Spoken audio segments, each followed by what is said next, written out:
ఎర్రముండని ఎర్రముండ కాళ్ళు ఎగరేస్తున్నావా ముండ ఇట్లా చెంప మీద ఒక్కటి ఇచ్చానంటే కారణం లేకుండా గుడి వైపు గుండెతో పుట్టిన ముండని ముండ. బాబాయ్ ఏంటి ఆముదం దాగినట్టు పెట్టాడు మొహం.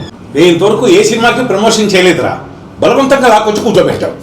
ఈ కీకుగాడు ఫ్రీగా వస్తేనే వదలడు, మిమ్మల్ని ఎలా వదులుతాడు?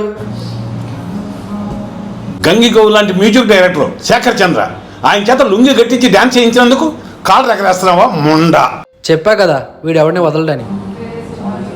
ప్రముఖ సంగీత దర్శకులు కీరవాణి గారు, తమన్ గారు వాళ్ళకి అభిమాన సంగీత దర్శకుడు ఎవరు అంటే శేఖర్ చంద్ర అని చెప్పారు. మొన్న రోడ్డు పక్కన ఎవడో చేస్తుంటే వాడితో టాక్సిక్ అంటే రావణుడు, చిరంజీవి అంటే హనుమంతుడు అన్నావు. మరి కిక్కు అంటే ఏంట్రా? కిక్కు అంటే కారణ జన్ముడు.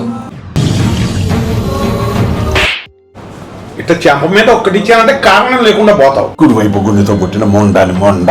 గుండె కుడివైపు ఉంటే ఏంటి, గుండె ధైర్యం చాలా ఉంది.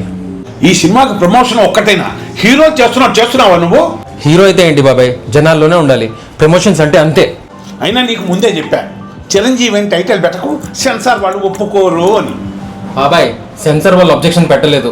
మరి అంటే అది చిరంజీవి అని కొడుతుంటే అన్ని బాస్ వీడియోలో వస్తున్నాయి, మరి అందుకే నేను కీకు చిరంజీవిని మార్చా.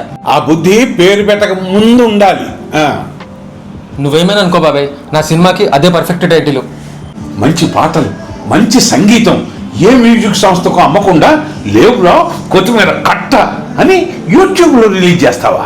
ఒక లేబులోడేమో కొత్తోడివి నిన్నెవడు చూస్తాడంటాడు, ఇంకోడేమో ఫ్రీకి ఇస్తావా అంటాడు, ఇంకో లేబులోడు ఏమన్నాడు నీ వల్ల కాదు ప్రమోషన్స్ నువ్వేం చేస్తావులే అంటాడు. మరి ఏం చేయమంటావు? కొత్తగా వచ్చిన వాళ్ళందరి పరిస్థితి అంతే. లేక నువ్వేమైనా అవతార పురుషుడు అని అయ్యా రా బాబు మేము చేస్తాం అని అంటారు అనుకున్నావా? నా పాటలు బ్లాక్ బస్టర్ అంతే, కాకపోతే కొంచెం టైం పడుతుంది అంతే. నా నెక్స్ట్ సినిమాకి వాళ్ళే వచ్చి తీసుకుంటారు చూడు. మనిషికి ధైర్యం ఉండొచ్చు కానీ జాగ్రత్త కూడా ఉండాలి. చెప్పచ్చుగా ఎర్రముండని ఎర్రముండ. ఆ మాట నాకు బాబాయ్ అది కలిసి వచ్చే మాట. కొందరు టాక్సిక్ వస్తోంది అని డేట్లు చేంజ్ చేసుకుంటూ ఉంటే నువ్వేంట్రా టాక్సిక్తోనే వస్తున్నానని ప్రమోషన్లు చేస్తున్నావు? నేను ఎందుకు భయపడాలి బాబాయ్, నాది మంచి కథ, చాలా మంచి కాన్సెప్ట్ ఉన్న సినిమా. వేరే వాళ్ళ సంగతి నాకు అనవసరం. అరే రూపాయి కూడబెట్టి సినిమా తీసావు, ఈ ప్రమోషన్లు వాటి విషయంలో కొంచెం జాగ్రత్తగా ఉండరా. మన జనం మంచి వాళ్ళు బాబాయ్, కొత్త ధనాన్ని ఆస్వాదిస్తారు, కొత్త వాళ్ళని ఆశీర్వదిస్తారు. నాకా నమ్మకం ఉంది. నువ్వు బిల్లు కట్టొచ్చాయి. దేవుడా మా వాడి ధైర్యానికి మా సినిమాకి జనాలు అండగా ఉండేటట్టు చూడు స్వామి. ఇంకా చూస్తావేంటి పద.